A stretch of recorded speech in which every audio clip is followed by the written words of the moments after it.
नंदिनीपुर के एक गांव में दो मियाँ बीवी भी रहते थे। वो इंतहाई गरीब थे, उनके कोई बच्चे ना थे। वो पापड़ बेचकर अपना गुजारा चलाते थे। बाबर और फिजा दोनों बहुत मेहनत और लगन के साथ मिलकर पापड़ बनाते थे और फिर बाबर जगह जगह फेर कर पापड़ों को बेचा करता था। एक दिन ऐसा हुआ कि बाबर सारा दिन गांव में फिरता रहा, लेकिन उसका एक भी पापड़ ना बिक सका। वो थक हार कर घर वापस जा रहा था कि एक बूढ़ी अम्मा ने उसे आवाज दी, बेटा, मैंने कल से कुछ नहीं खाया, मेरे पास पैसे भी नहीं है। क्या तुम बगैर पैसों के मुझे कुछ खाने के लिए दोगे? अम्मा जी, मेरे पास तो सिवाय पापड़ों के और कुछ भी नहीं है। क्या आप ये खाना पसंद करेंगी? बेटा, मैंने कल से कुछ नहीं खाया। मुझे इतनी ज्यादा भूख है कि इस टाइम मुझे तुम जहर भी दे दो तो मैं उसका भी इनकार नहीं करूंगी। ये तो फिर पापड़ हैं। बाबर ने पापड़ों से भरी टोकरी बूढ़ी अम्मा के सामने कर दी और अम्मा ने एक के बाद दूसरा, तीसरा और फिर देखते ही देखते सब पापड़ खा लिए। अजी, लगता है आपको बहुत भूख थी। आपने तो मेरे सारे पापड़ ही खा लिए। आपने काफी दिनों से कुछ नहीं खाया। मैं रोज यहाँ से गुजरता हूँ, चंद पापड़ बिक जाते हैं और जो पापड़ नहीं बिकेंगे वो आप खा लिया करना। कमाई तो मेरी इतनी नहीं होगी, लेकिन क्या पता भूखे को खाना खिलाने का सवाब ही मिल जाए। सोच लो बेटा, ये एक दो दिन की बात नहीं, ये हर रोज की बात तुम कर रहे हो। न जाने मेरी कितनी जिंदगी है, क्या जिंदगी भर ये जिम्मेदारी उठाओगे? और मुझे भूख भी बहुत ज्यादा लगती है। माँ जी, जो मैंने कहा है वो दिल से कहा है। बेशक जेब में पैसे नहीं, तन पर अच्छे कपड़े नहीं हैं, घर में राशन नहीं है, लेकिन दिल बहुत बड़ा है और सखावत का जज्बा भी है। आप मुझे साबित कदम पाएंगी।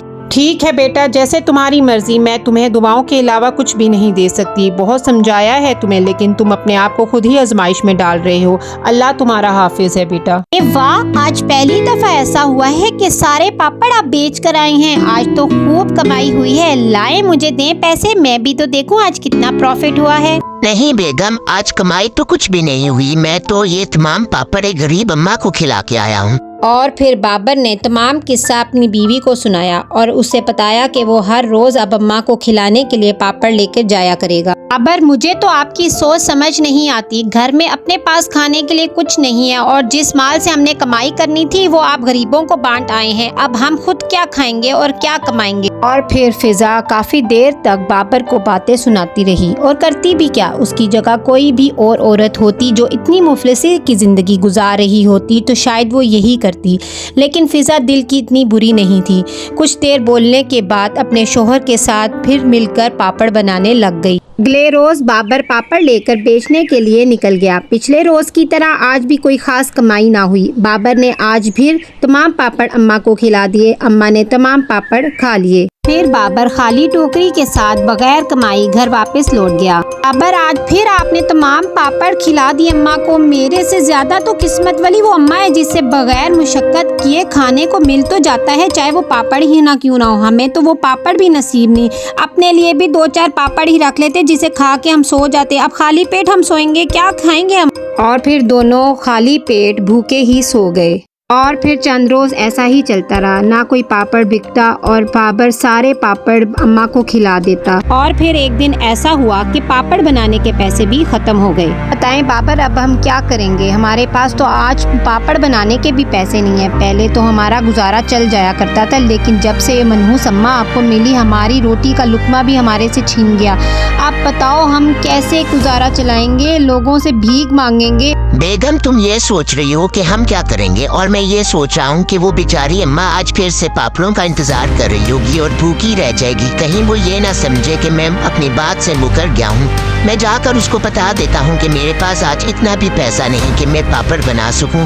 बेचारी मेरा इंतजार न करती रह जाए। आज तुम अकेले नहीं जाओगे, मैं भी तुम्हारे साथ जाऊंगी और देखना चाहती हूँ आखिर वो कौन सी मनहूस अम्मा है जिसकी वजह से मेरे घर में आज एक लुकमा भी खाने को नहीं है। फिर दोनों मियाँ बीवी अम्मा के पास जाने के लिए चल पड़ते हैं। माँ जी, आपसे बहुत शर्मिंदा हूँ मैं आज। मैं अपनी जिम्मेदारी मजीद अदा नहीं कर सकता। इसलिए नहीं कि मुझ पे आपका खाना बोझ है, बल्कि मेरे पास आज इतने पैसे भी नहीं कि मैं पापड़ बना सकूं। घर पे भी खाने के लिए कुछ नहीं था, इसलिए मैं आपके लिए कुछ खाने के लिए नहीं ला सकता। कोई बात नहीं, मैंने तो तुम्हें पहले ही कहा था कि जो तुम जिम्मेदारी ले रहे हो सोच समझ कर लो। मुझे बहुत भूख लगती है, मुझे खाने के लिए काफी कुछ चाहिए, लेकिन तुम खुद ही बज़िद थे। तुमने जितनी जिम्मेदारी से अपना काम किया, इसके बदले में मैं भी तुम्हें कुछ देना चाहती हूँ। आंखें बंद करो। हकीकत में एक परी हूँ। जिस दिन तुम यहाँ से गुजर रहे थे, मैंने तुम्हारे चेहरे पर बहुत उदासी और बेबसी देखी थी। तुम्हारा कोई पापड़ भी नहीं बिका था। दिल तो चाह रहा था तुम्हारी उसी दिन मदद कर दूं, लेकिन मैं तुम्हें आजमाना चाहती थी, तुम्हारा दिल देखना चाहती थी। इसीलिए मैं बुरी औरत बनकर तुम्हारे पास आई, ताकि तुम्हें आजमाइश में डाल सकूं। बहुत से पैसे वाले लोग भी देखे हैं, लेकिन उनके पास गरीबों को पैसा देने का हौसला नहीं होता। लेकिन तुम अनोखे इंसान हो। तन पर पहनने को अच्छा कपड़ा नहीं है, घर पर राशन नहीं है, लेकिन दूसरों की मदद करने का बहुत हौसला है। अब से तुम्हारे दिन बदल जाएंगे। मैं कोई ख्वाब तो नहीं देख रहा कि असल में आपकी जिंदगी में कोई परी आती है और आपके हालात बदल जाते हैं।